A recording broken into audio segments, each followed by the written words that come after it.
Good morning, folks. If you're just joining us, happy Tuesday. We're going to wait for just a few more minutes so others can join us as well.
Good morning, folks. If you're just joining us, we're going to give others maybe just one more minute to join us as well, and then we're going to start the morning scoop.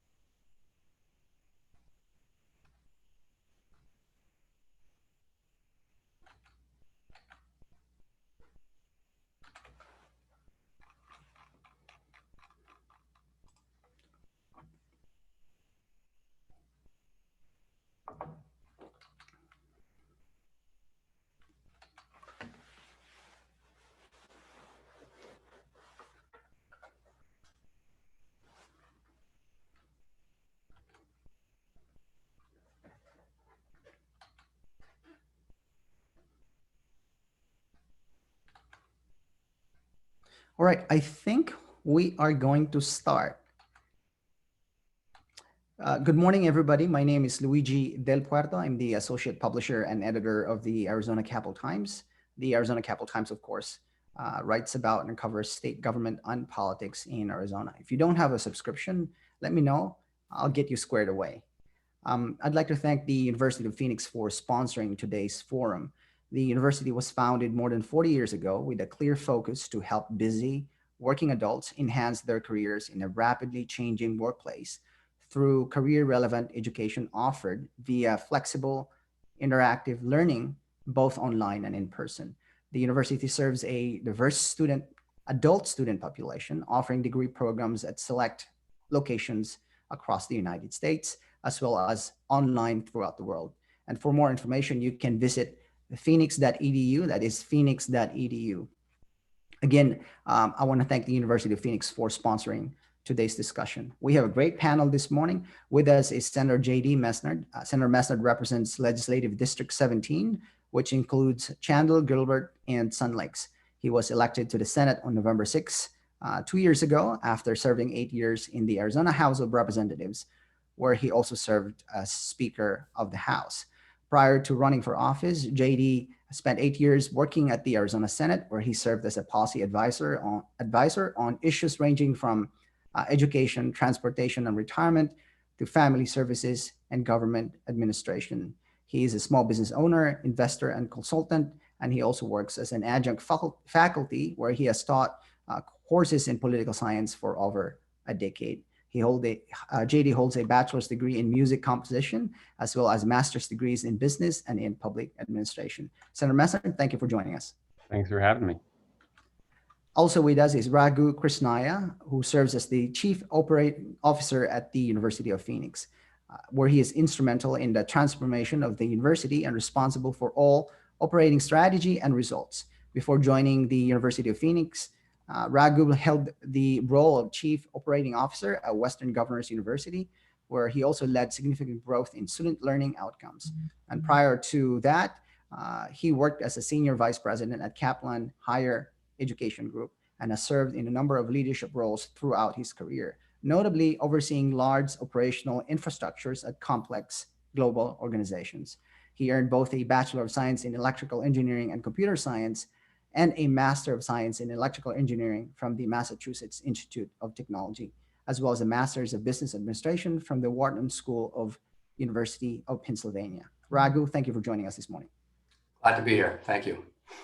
Also joining us is Kolu Wilson, who serves as the Workforce Administrator at the Arizona Commerce Authority and Office of Economic Opportunity. As a senior executive with over a decade of public service experience managing and administering community development programs, Kolu leads and coordinates a statewide team focused on talent development strategies to meet the unique needs of employers across our state. She oversees federal workforce programs governed by the Workforce Arizona Council and executed by the Arizona Outwork partners. This serves the state's 15 counties and, of course, our tribal nations as well. She has been instrumental in recent business attraction projects, including Lucid Motors, Honeywell, and TSMC. Before coming to Arizona, she served as an assistant commissioner with the state of Minnesota Department of Employment and Economic Development. She holds a bachelor's degree in urban studies from the University of Minnesota and a Juris Doctorate degree from the Arizona Summit Law School. She is a licensed attorney in the state of Minnesota and a certified contract compliance administrator. Kolu, thank you for joining us. Good morning. Thank you, Luigi, for having me. And finally, we have Chris Coleman. Chris is president of WazU, an educational technology startup that is empowering students with effective and affordable pathways to technology careers. During his tenure at WazU, Chris has delivered an award-winning online learning platform, launched 3 certificate-based training programs, and 7 nationally registered apprenticeship programs in technology. Previously, he served as director of software engineering for Health Trio, where he led development of Health Trio Connect. And previously, he was vice president at MindPlay, an ed tech company, where he also led the development of Virtual Reading Coach, a K-12 online learning platform for struggling readers. He spent his early career as a software engineer for Archon. Is that right? Archon? Did I get that one right, Chris? Archon, yeah. Archon Technologies, later acquired by 3M. Chris, thank you for joining us this morning. Oh, it's a pleasure, Luigi. Thanks for having me. And a few housekeeping notes. We'd like to get your questions, so please do send them in via the chat room or the Q&A room, and we'll try to answer as many of them toward the end of our discussion this morning. First, let me start by saying the skills gap issue in Arizona, notably in tech, is real. And COVID-19 has in some ways magnified this skills gap. I want to go to Kolu. I want to start by asking Kolu, give us a broad overview of where the skills gaps are in the state and how this pandemic might have magnified these challenges. Yeah, thank you, Luigi. While there were significant job losses during COVID, there were many Arizona businesses that maintained or had increased hiring demand in industries such as healthcare, finance and insurance, and IT, as you mentioned.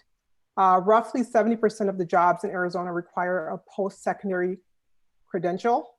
These fall into 4 categories: a certificate, a certification, a degree, or a license. According to the Federal Reserve, almost 40% of people in households making less than $40,000 per year lost their jobs in March. Low-income workers whose jobs did not lend themselves to telework, women, and communities of color were disproportionately impacted by the pandemic's economic downturn. It is therefore critical that we target those workers and continue to focus on post-secondary credential attainment, especially the non-degree credentials like certificates and certifications for in-demand occupations, which can be obtained quickly and lead to higher wages.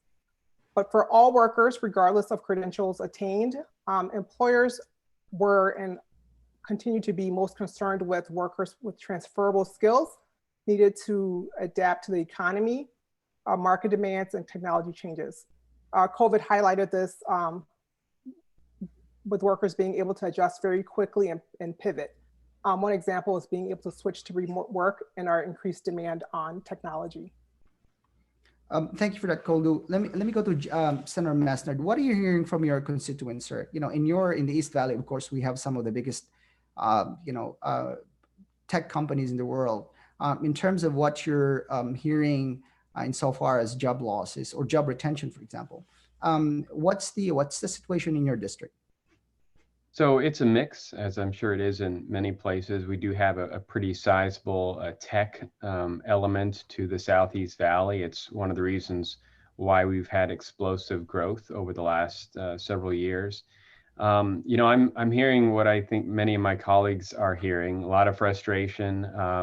You're in a situation where some folks have an occupation that can easily adapt. To Kolu's point, can work remotely, and so they may have a minimal impact to their personal life, or at least their immediate surrounding. And then others, that's just not possible, especially in the service sectors. And then the other challenge on top of it is that the pandemic is impacting our higher education institutions and the places where folks would go to try to get a new skill or try to learn how to adapt. And so some of those institutions are stepping up for sure, trying to meet that need, but also facing their own challenges. So it's a perfect storm of needing to adapt, but many of the mechanisms for helping that adaptation are limited in the pandemic. Rago, I want to ask you, sir, during this pandemic, what are you seeing in terms of, and maybe it's too short of a time, right? It's 6 months in order to see maybe a shift in where people are getting skills, in which programs they're enrolling. But if you can kind of give us a broad outline of how the pandemic has affected enrollment in the university, but also where people are enrolling. Yeah, no, overall, it's been pretty steady. I think to the senator's point, people are looking to reskill, and they're learning. They realize they have to get into jobs that are more sustainable for the long term. So we're seeing a lot of people come into technology, a lot of people come into healthcare. All the places you would expect where the jobs would be for the future. And I guess the same question for you, Chris.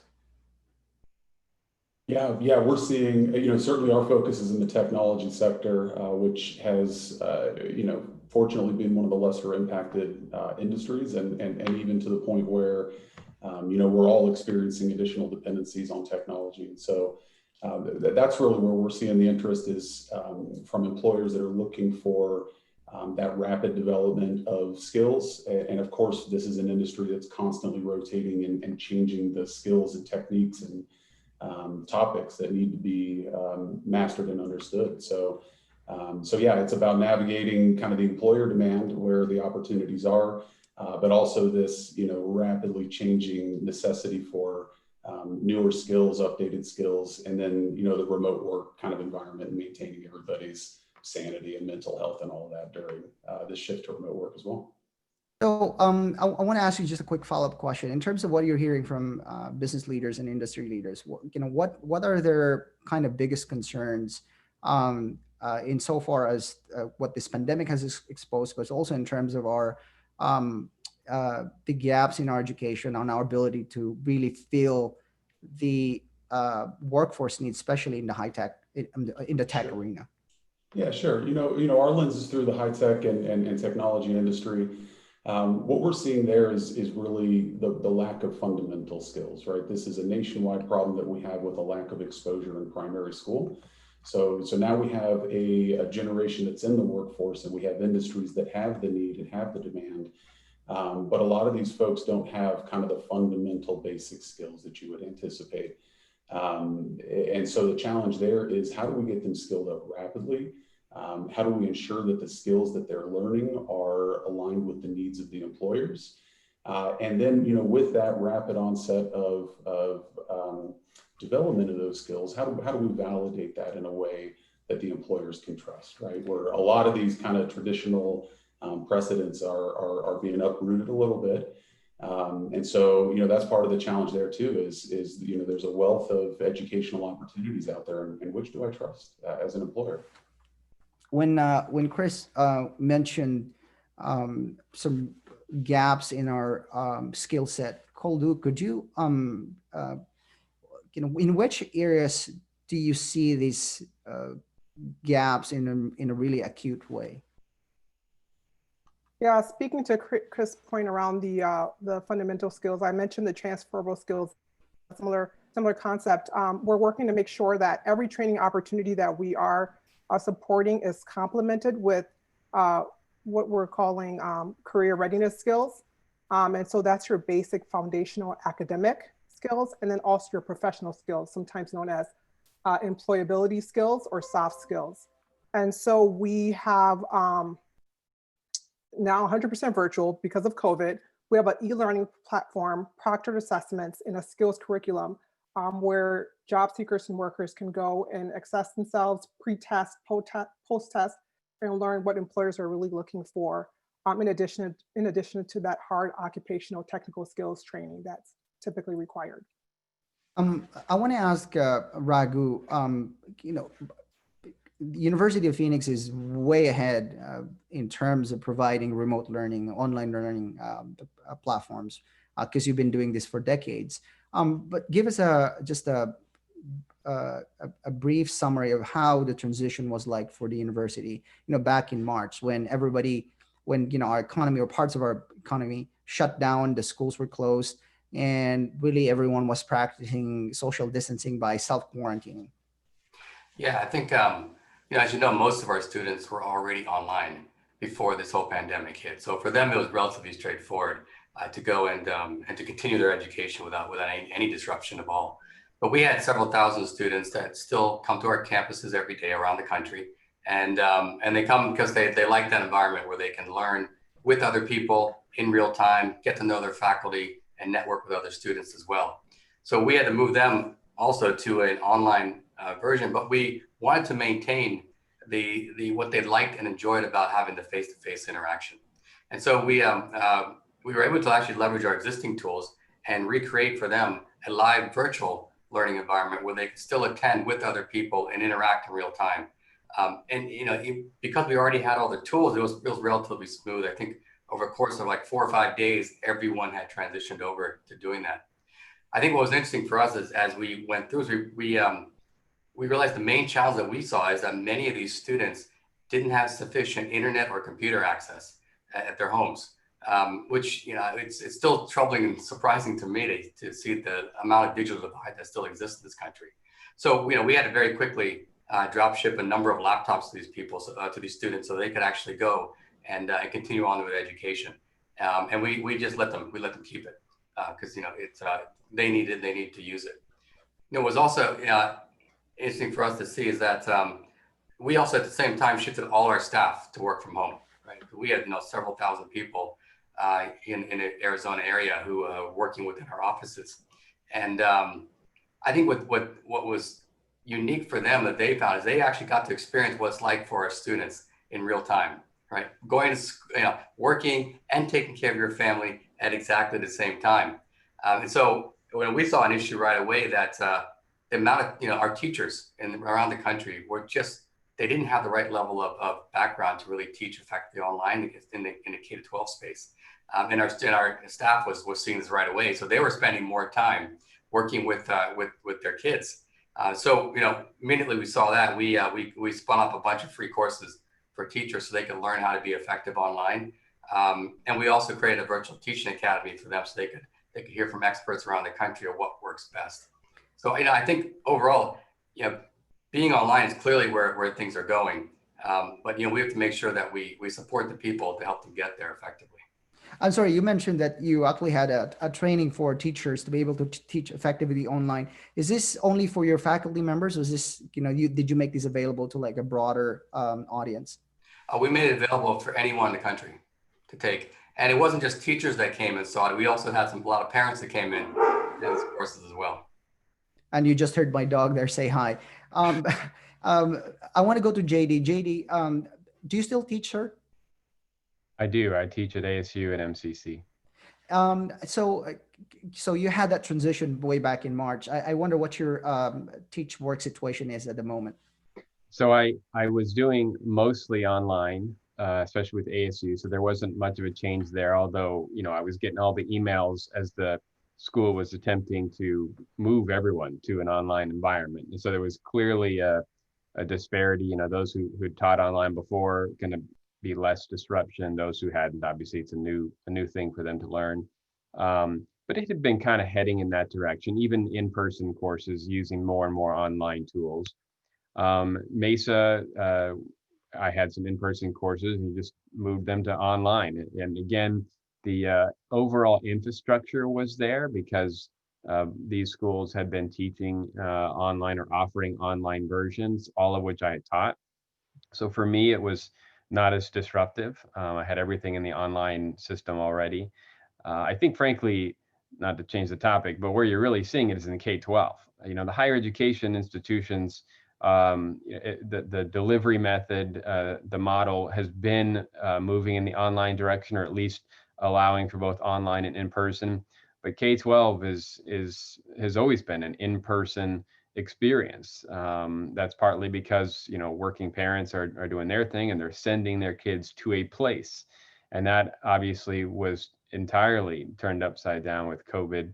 And so you're seeing a number of them having to adapt, and it's caused a lot of disruption. But you know, overall, with I think a lot of the higher education institutions, I'm not going to say this has been easy. It has not been, but they had at least the infrastructure there in some capacity to take advantage of during the pandemic.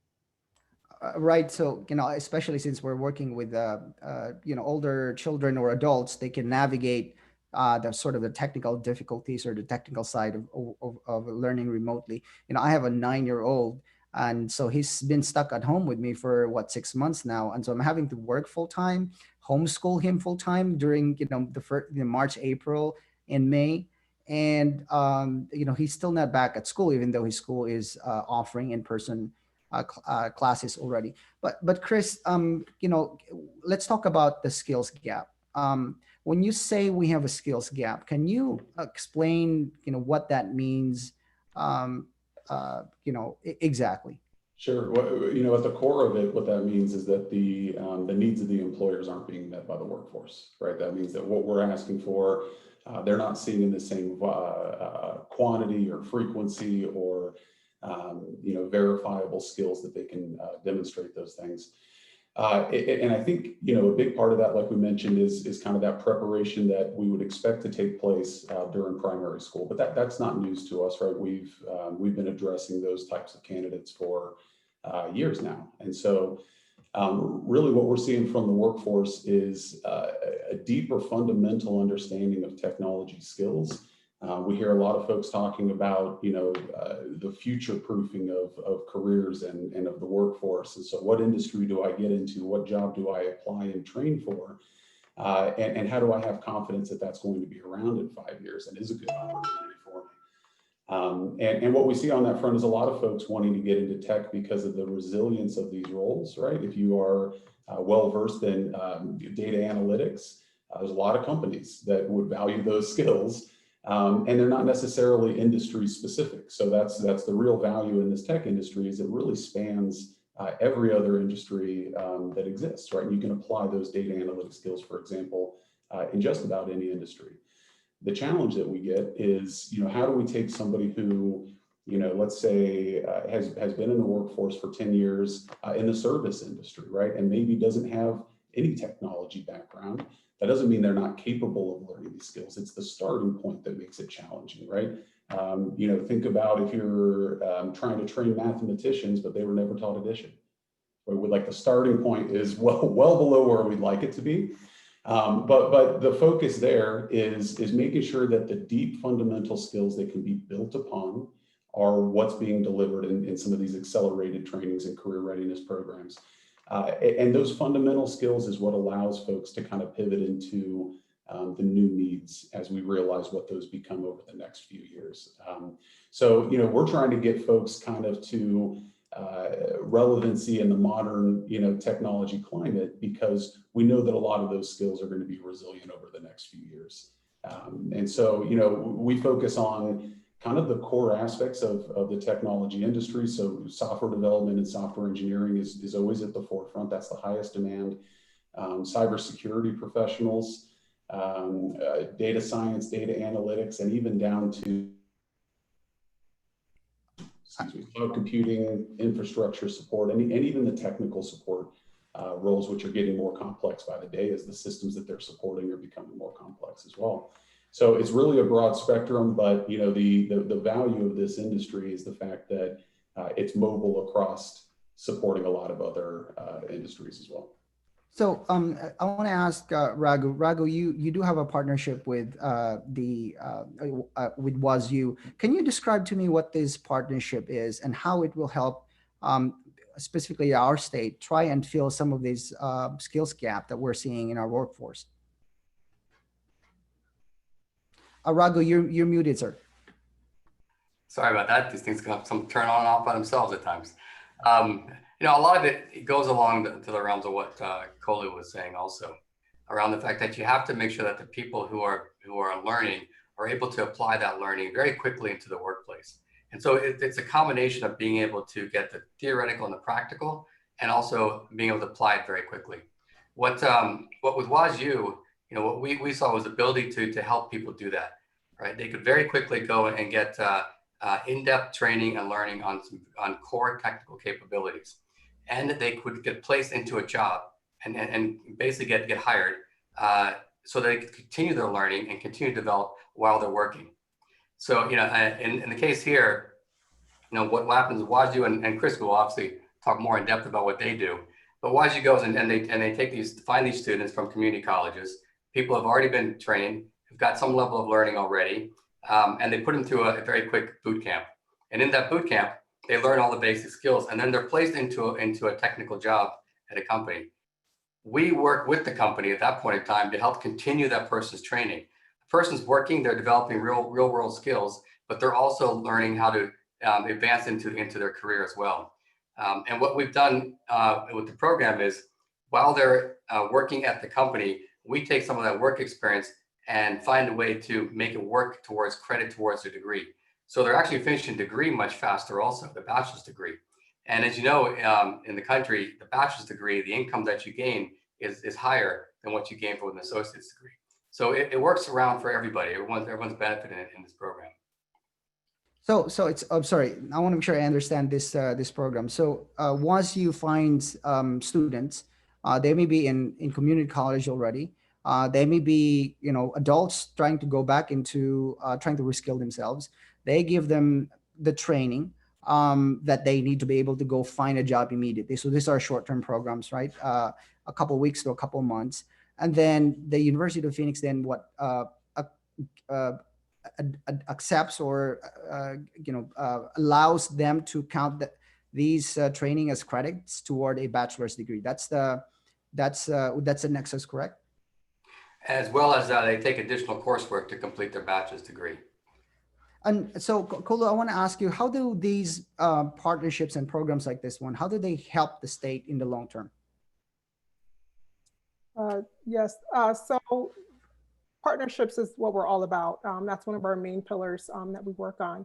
So the Commerce Authority, with other state leaders at the Department of Economic Security, Department of Education, and our state workforce board, the Workforce Arizona Council, as I mentioned, we're working to achieve credential attainment, which is 60%, a goal of 60% by year 2030, which was set by Achieve 60 Arizona. And so we are doing this with what we call industry sector partnerships, which I think is what you're getting at, Luigi. That brings together workforce leaders like myself and other leaders across the state at the local levels, education and training providers like WazU, University of Phoenix, our community colleges, ASU, and so on, and industry partners to increase the availability and access to industry recognized credentials in occupations in demand. And so those are our two main focus, the industries that are in demand and occupations that are in demand. But I also want to add that businesses are at the forefront of everything that we do. And so we want to make sure that our employers have access to talent and the skills that they need. So we're making sure they're at the table in helping to develop the different curriculums and identifying the different skills that are in demand. And then, but I also want to just make sure we talk about laid off workers and job seekers as well, because there's a lot that we're doing in that aspect. So we want to make sure that laid off workers remain active in the labor force. We don't want them to opt out in this current situation. And so we— When you say opt out, I'm sorry, Kolu, when you say opt out, that means stop working, right? They're right, frustrated. Exactly, and not actively seeking employment. So we want to make sure that they are continuously aware and have access to career training and employment services. And so we're really focused on upskilling and reskilling. And so in April, we launched the Return Stronger Upskilling Initiative, which targeted laid off workers as a result of COVID-19. And that initiative brought together a comprehensive suite of training tools in one hub on the ACA website. These tools provide support to those exploring new careers or wishing to obtain industry recognized credentials, or help workers complete their education by earning a GED. Additionally, the website connects job seekers with local career counselors and experts who will provide guidance and recommendations on programs and services aligned with their specific employment goals. University of Phoenix is actually one of the educational partners featured on our site. And so we're driving awareness to ensure we reach as many workers as possible. We launched a statewide marketing campaign that was delivered through traditional digital print, television mediums, and amplified through content toolkits provided statewide with our partners to drive traffic to our website. And to date, we've had 5.4 million emails delivered to UI claimants and over 92 million total impressions across digital and print media. I'm sorry, you said that you were reaching out to folks who find themselves unemployed, right? So what you want them to do is keep looking for work. And what you're offering is, okay, so you're out of the job. Here are some potential areas where you can go find employment, but also here are potential places where you can reskill yourself. That's the goal. Exactly. And every week we're emailing UI claimants with this information. And so UI claimants, those are getting financial support from the state because they're unemployed. Exactly, unemployment insurance claimants, yes. So JD, you're hearing this one, and I don't think. Well, let me back up a bit. What are the chances of the state legislature actually going into special session between now and the end of the year? It's practically zero at this point, right? Yeah, I suppose there is the possibility after the election, there could be a pause, a lull in there that would allow folks to get together. But I'm pretty skeptical, always been skeptical that after ending session, we would do a special session. So I suspect we won't be gathered again until January. So much of the discussion has been about how to help businesses deal with more immediate problems during this pandemic, right? So that's been sort of the short-term goal, and one of the reasons why people are sort of wanting to go into a special session. But you've heard from Chris and from Raghu and from Kolu these problems that we've had for decades, which is a gap in our skill set, magnified now by COVID-19. When you're hearing these things, what are you thinking the state can do or should do, or in which areas you think the state at the public policy level can engage? So I think one of our main areas of engagement is going to be through our education system. So from K-12 all the way to higher education. You're right that the pandemic has exposed certain weaknesses. Adaptability has to be something we consider, the technological capabilities, not just of the delivery methods, but also those receiving them. Because in large part, the technology is available in that it's there, it exists. I mean, we're having a panel interview through Zoom, and I'm not sure many folks knew what Zoom was 8 months ago. So it exists, and there's a lot of potential, and it's exciting in a sense, and it will probably have a transformative impact on society once we get past the pandemic. The problem is not everyone has access to that technology. I know this was mentioned earlier that sure that the higher education system might be able to deliver it, but do you have the internet connection? Do you have the technology at home? As Raghu has mentioned, the dropping in laptops and computer abilities for students. So that's the other half of the equation. And that's a little bit tougher. That's going to vary based on socioeconomic status and all sorts of other factors.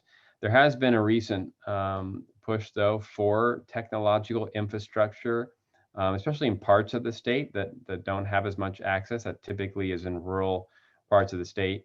though that doesn't necessarily get at the disparity that exists even within one area. A lot of it based on socioeconomic status. So there's no easy solution, or we'd all be doing it. It's taking it a step at a time and trying to figure out how can the state impact in a meaningful way the situation. Mostly we look at it through the education system.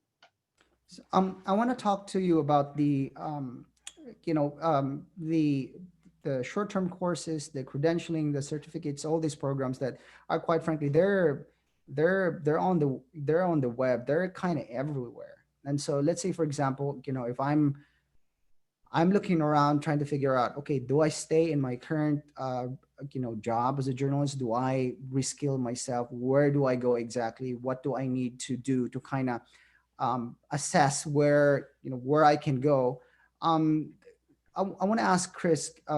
Chris, how do you sift through all of these available programs and certificates? How do you know which ones are the ones that will work?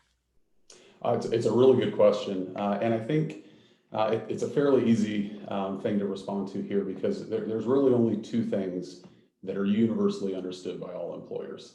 It's a degree and experience, and that's it, right?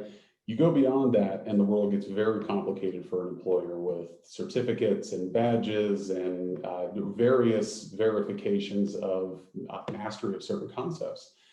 And the challenge with that is a lot of times there are, kind of incentives or agendas behind that. If you're an organization that's performing a training and certifying your own training, there's nothing independent about that. And so how does an employer know they can trust that skill or that qualification? So there are a lot of opportunities out there for learning, and a lot of them are valuable, but what needs to happen is folks need to take them in perspective for what they are, right? And so if you see a $10 online course that's 25 hours long and is going to teach you coding, that's probably not going to prepare you for a job, right? And so you can't necessarily square peg round hole, something like that.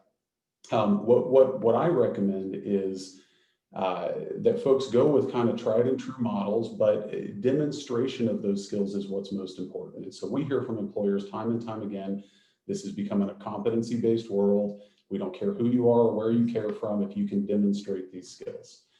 The challenge is getting a candidate who has no experience in that conversation, right, to be able to convey those skills. And so that's what we really love about this new model is it's kind of blending this notion of competency-based, certificate-based training that can happen in a very accelerated fashion, but it ultimately does lead on a pathway towards that degree, which is still the gold standard for a portable credential that employers universally value. So that's a big piece to us, is making sure that that there is a progression towards those more durable credentials. Because there are such a wealth of opportunities out there. So my suggestion to your audience or anybody listening that is interested in exploring another area, your question was, should I forego journalism and start looking into another career? The unemployment rates, the availability of positions, we would encourage anybody that's got a good job that they're enjoying in an industry like journalism, which would be affected, but theoretically not drastically. That's not necessarily a great reason to shift. But a lot of folks that have been displaced, a lot of folks that have been in a career that has dead-ended or anything along those lines, that are looking to make that career shift. And if you're interested in technology, my suggestion is play around with some of these online courses. Take one of these free tutorials, right? Go through it and see if this is something that you enjoy, because the core of a technology career is problem solving. And we find there's a very clear divide between people that enjoy that work and people that don't enjoy that work. And it's not a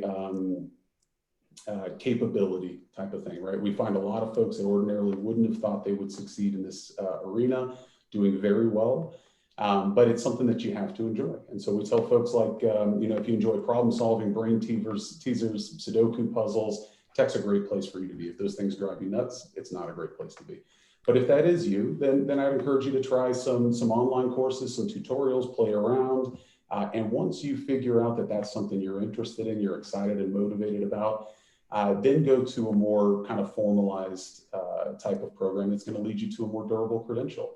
And currently, in my opinion, the credentials that matter are the degrees and experience that you have on your resume. And then short of that, it's your ability to share and convey the skills that you have in a meaningful way.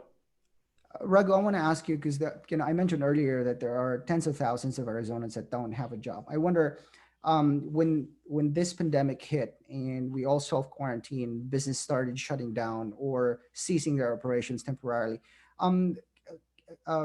Looking forward, what has the university done? Let me back up a bit. So I wonder if you have programs specifically catered toward the folks that are that found themselves unemployed immediately. I wonder if what programs you might have directed toward helping them, reskilling them, and specifically this group of people that suddenly are not part of the workforce. Yeah, no, it's what's interesting. We've always seen that those people that are working tend to do better in school, right? It's almost counterintuitive. The less time you have, the more you get done. So our aim is always to try to make sure that the people that are going to school and trying to learn and advance their career have a starting point as quickly as possible. They don't have it today. One of the things we did is we teamed up with Manpower to create a mechanism for people to take a series of very quick, short courses to build some basic skills into a field that they want to go into or which they want to advance in. And then Manpower would go and then go place those people into open jobs around the country. And these is all done at no cost to the individual student. So we feel those type of programs are really effective and need to be expanded. And so we're already starting conversations with workforce boards and with Manpower and others to try to find ways to expand these type of offerings and programs.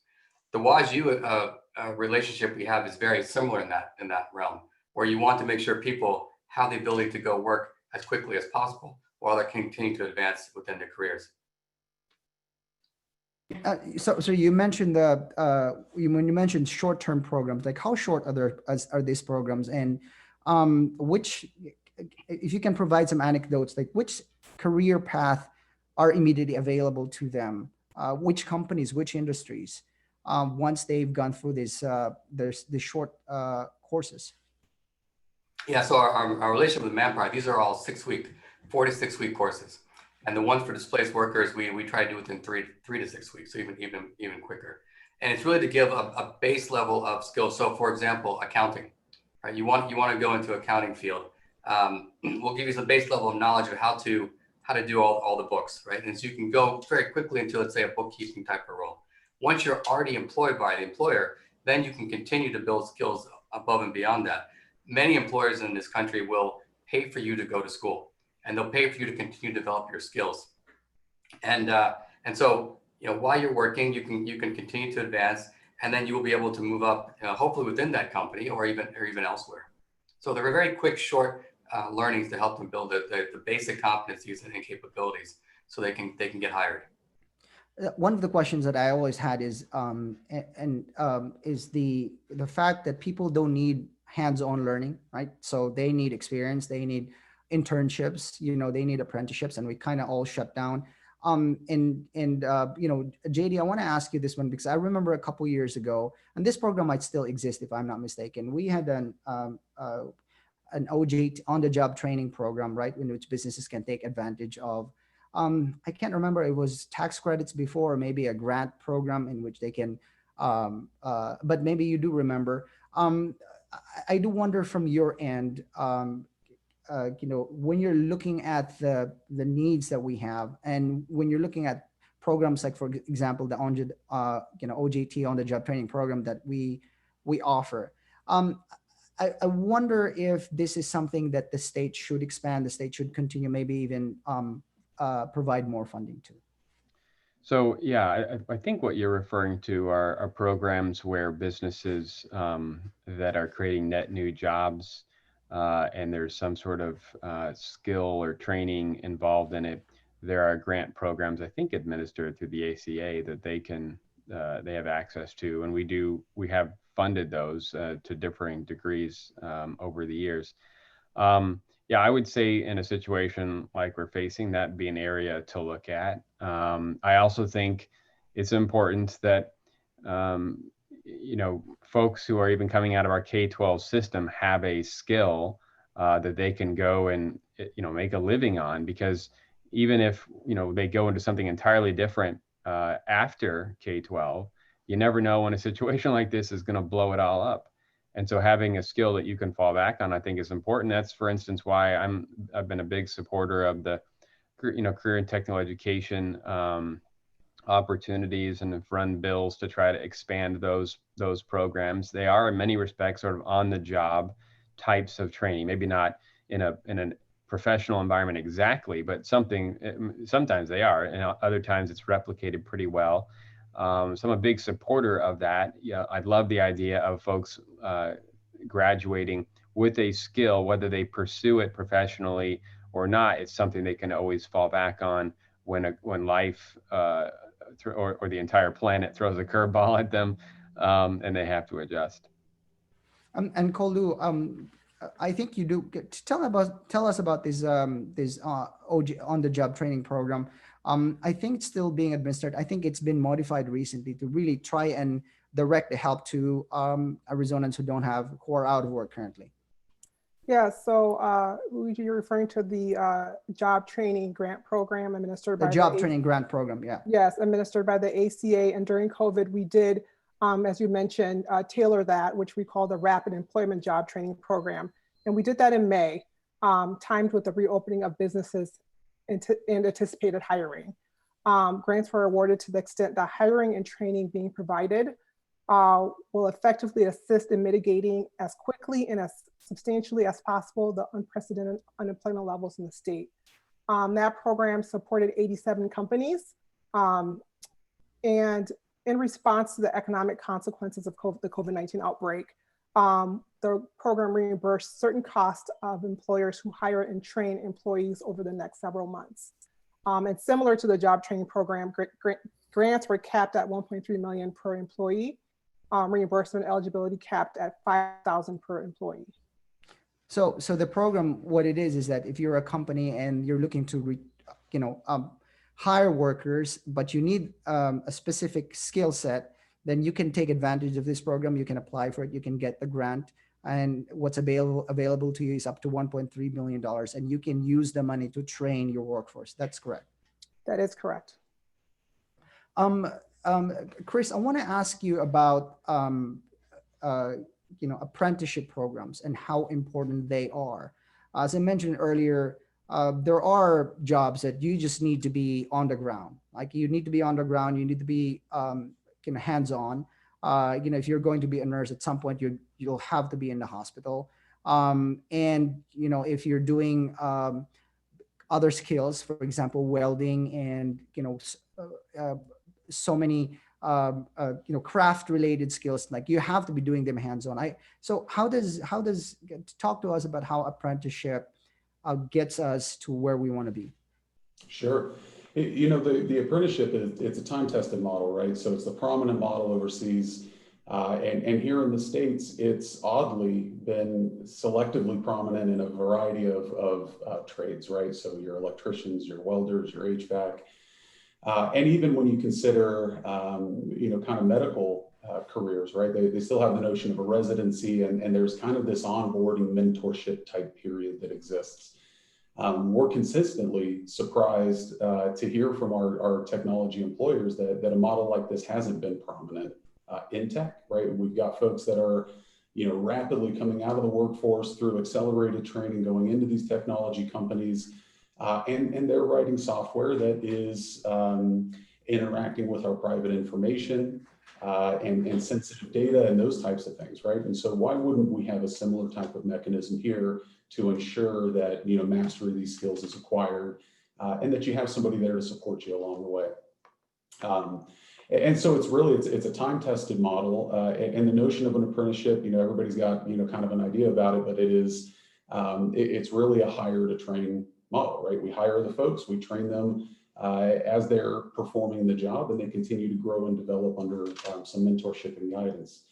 In about 2016, the Department of Labor initiated this notion of a registered apprenticeship program. And this is a national set of standards to ensure that a registered apprenticeship follows a certain set of criteria, aligns towards meaningful and employable jobs, and provides the relevant training there and proper outcomes. So that introduced a nice framing as our country tries to shift towards pushing this type of model more aggressively. It always starts with the employer's need, right? And it typically starts in an area or an industry where the employers are not getting the volume or skills that they're looking for out of the workforce, which is what we're currently seeing in technology, not enough people. And knowing that, in primary education, we're kind of missing the mark on technology. It really opens the opportunity for an apprenticeship, right? Because how do we get these folks with, no real starting point, capable of fulfilling these jobs, and doing that under the mentorship and guidance of somebody that's more experienced is very valuable. But what we've done is taken that model of an apprenticeship, and in speaking with our employer partners, that's attractive, but it doesn't solve the entire problem. A lot of these companies are moving quickly. They don't have the time or the budget or the opportunity to really take on a project and internalize that type of training. So what we've established is a pre-apprenticeship phase as well. So this is prior to hire. It's a 9-week online program that we offer that folks can take in the comfort of their own homes virtually, similar to what Raghu was mentioning the University of Phoenix is doing with live virtual instruction. It's a full-time immersive thing with an instructor in front of you. And that training is designed to develop the essential day one skills those folks need to do on the job. So the employers are assured that when they hire on an apprentice out of this program, that they're making a contribution and they're adding value on that first day of employment. This is not, where they're going to work for 6 months while they kind of learn the skills. Now, the mastery of some of those more advanced skills will take place throughout that first year of employment, right? So we do the pre-training, they're hired on as an apprentice. We continue to educate them in a structured model, and we continue to support them academically. So it's a partnership between us as the academic organization and then the employer, where we're both mentoring these candidates. On their side, they're ensuring that they fit into the culture and the team, kind of the professionalism aspect of their company. And from our side, it's skill-based and academic, and we're there to support them in that first year. Throughout that training, both the 2 phases that take place, the training is articulated through University of Phoenix, so they're gaining credits there. So the notion here is really we're taking community college graduates that have that 2-year degree. They enter into a 9-week, very focused, accelerated training to develop the essential day one skills. They're earning credit during that time, and they're getting paid during that time. Sorry, did you say they're getting paid at that time? So they're going into apprenticeship, they're earning some money, even as they're obtaining credits. That's correct. That's correct. And it's no cost to the candidate. So I want to ask Raghu. Raghu, so I do wonder if you can give us some idea about how your, the hands-on training, on-the-job training, how are you doing that right now when, kind of all working remotely? How do you ensure that your graduates actually still have those skill sets? They do have hands-on training. I just wonder. Yeah, so it's not all in-person training has stopped around the country. So let's take, for example, our nurses, right? We still run, any nurse program in the country, you have to go and do a practicum, right? Something you have to go and actually practice and try out what you're learning in the classroom.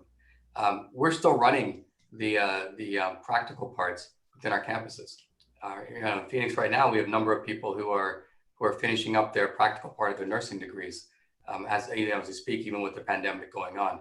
You obviously have to take a lot more safety precautions, and you have to ensure that everything's in place for that to happen. But those things can still go on. Even if you look at sort of manufacturing, I think you mentioned also, Luigi, you have to still practice on the machines that you're working on. Even though machines now are much more automated and you're not doing as much manual as before, you still have to understand and use those machines. So those type of pieces are, again, as long as you can set up a environment and put all the safety protocols in. Now, it's nothing like before where you could have, pack 10 people into a room and they all kind of crowd around and do it. You have to do it very differently, but you still can continue to train and develop people in a more safe manner. So I want to go to some of our audience questions because we're seeing some of them already. Here's one question: with over 70% of AC jobs requiring some sort of a post-secondary certification or degree, what role can or should CTE, high school and adult programs play in helping support Arizona workforce development? I guess the question I think is more for JD. If you want to take a crack at this question. Yeah, I think they all play an important role. As I mentioned before, everything from CTE onward, I, giving somebody a skill that they can either make a living from or fall back on if we find ourselves in a situation like this is extremely important. I did run, the bill that I think it was unanimous, had unanimous support in the Senate for fourth year funding for CTE, either in the ninth grade or the year immediately following their graduation. Because I think you are seeing broad support for that type of thing, and acknowledgement that that this has long-term benefits for our students, really the next generation in the workforce. What are the chances of this bill getting out of the legislature and getting signed by the governor next year? So I would have given it a pretty good shot this year until COVID derailed everything, and then it was there's a budgetary impact. It's not a big one, but it's enough of one to where for a while we thought we were going to be facing $1 billion shortfall, and we just hit pause on everything. But I suspect when we return, whether that's in a special, which is unlikely, or in January, I think there'll be renewed interest in anything within our education system or workforce development types of programs that we think are going to help people. Because even if we get a vaccine, in the next couple of months, as some optimistic folks believe we could, I suspect COVID will be with us for some time, maybe even the better part of 2021 in some capacity. And we can't just sit and wait. We can't all, stay at home. Certainly if we can, that's fine. But folks need to be able to work. And so it'd be one thing if we knew this was going to be a 6-month issue, but not knowing really when the end point is, you have to plan for the future. And I think these programs are very important as part of that. Here's another question, and I think this is for Kolu. Where can people search for jobs at the ACA or programs to build their skills? Can you give us what number to call or what specific website to go to? Maybe you can also put them in the chat box so that people can see. Sure, I'll do that right now. It's azcommerce.com/return stronger/ and I'll go ahead and put that in the chat.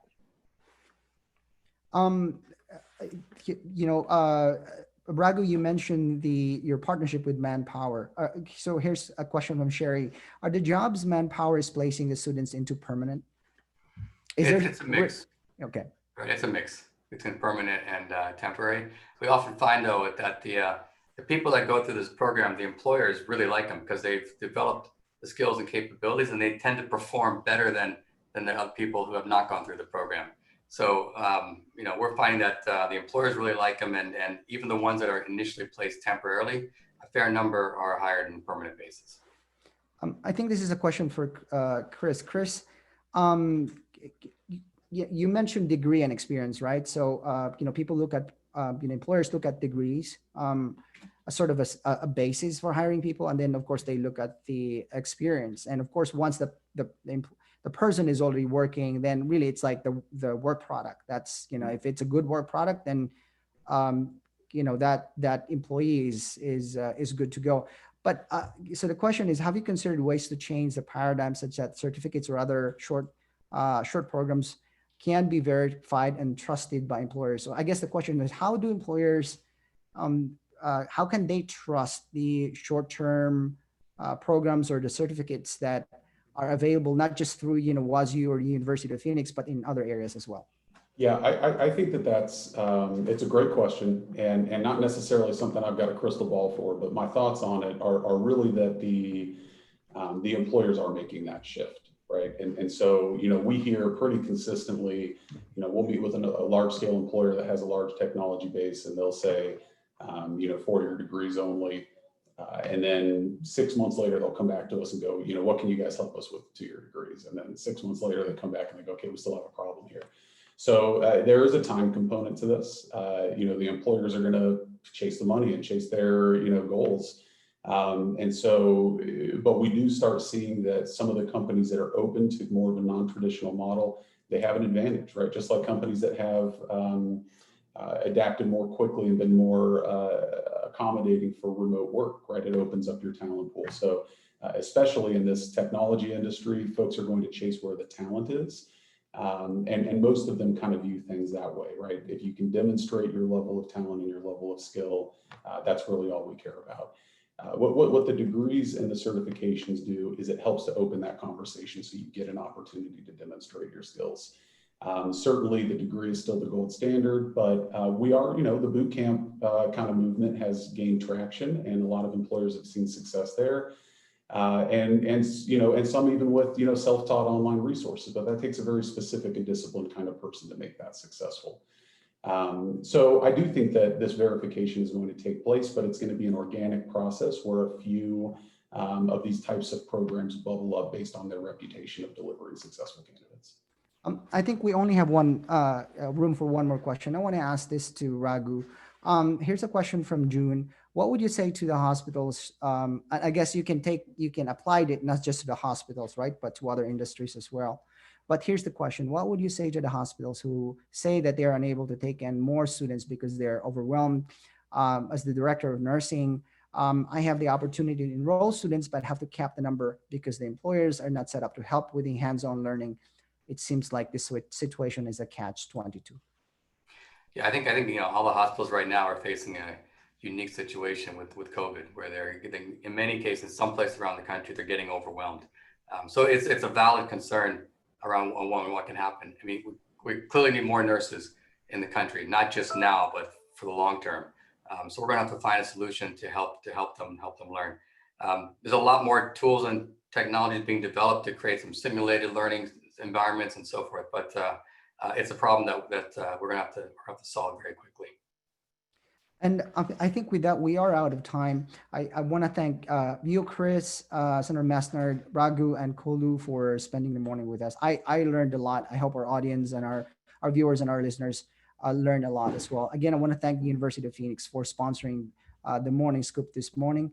And with that, I should say bye for now. I'll see you around and enjoy the rest of your day. Thank you. Thank you. Thanks. Thank you.